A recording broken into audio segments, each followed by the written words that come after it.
शिवपुर गांव में रमेश नाम का मेहनती किसान अपनी पत्नी सरला और 2 बच्चों दीपक और अर्जुन के साथ रहता था।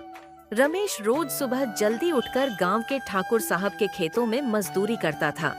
एक सुबह रमेश ने पत्नी से कहा, लक्ष्मी, ओ लक्ष्मी, सुन रही हो? सरला बोली। क्या हुआ? इतने जोर से क्यों बुला रहे हो? रमेश बोला। आज ठाकुर साहब ने बुलाया है, कुछ जरूरी बात करनी है। ये बोलकर खेत की ओर निकल पड़ा। दोपहर में ठाकुर साहब ने रमेश से कहा, इस बार ज्यादा खेती करनी है।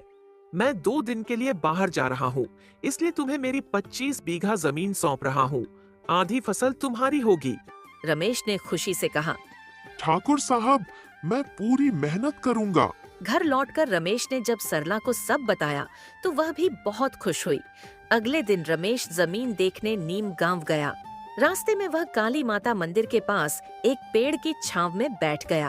तभी वहां श्यामू नाम का एक व्यक्ति आया और बोला, भाई साहब, क्या आप रमेश हैं? ठाकुर साहब ने मुझे भेजा है, मैं आपकी मदद करूंगा।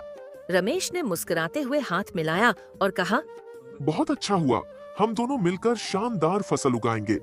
कुछ महीनों बाद रमेश और श्यामू की मेहनत रंग लाई। खेतों में खूब फसल हुई। अब रमेश का परिवार सुख शांति से रहने लगा।